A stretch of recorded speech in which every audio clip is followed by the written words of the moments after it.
Am I the a-hole for spending my son's university fund on a trip to Europe to drink beer like I always threatened, instead of giving it to his stepbrother after he passed away? My ex and I divorced when my son was about 12. She remarried when he was 14. I did when he was 16. I had an RESP set up for him. That's an education fund in Canada. As long as he went for post-secondary education, he could use the money for anything. I always told him that I was okay with him not going to university. That way I could use the money I had saved up for him to go to Belgium and buy some beer from monks that only allow you to buy one case. He knew I was joking, and he always played along. He wouldn't let me get his goat. When he got accepted to McGill, it was the proudest moment of my life. I took him out for a beer to celebrate his achievement and mourn the loss of my trip to Europe.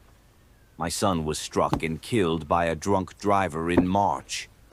I'm dealing with it. My ex is dealing with it. My wife has been nothing but my rock in this. She is holding me up. I was dealing with the funeral arrangements and everything when my ex came to talk to me about his money.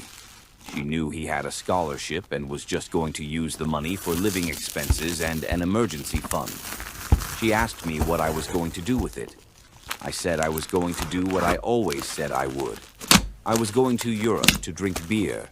She asked if she could have it for her stepson. I thought about it and said no. Her husband is a decent enough person, but he made it clear that he wasn't responsible for any expenses for my son. Beyond food and shelter and stuff, obviously. Like I said, he is decent. I said I was not going to do that. I was going to go drink beer in my son's honor. She says I'm wasting thousands of dollars. And I guess I am. I have to give back the government portion of the fund. But I don't care. My ex thinks I'm being stupid and irresponsible wasting my son's money like this. I don't care. My son would laugh his ass off if he knew I actually did it.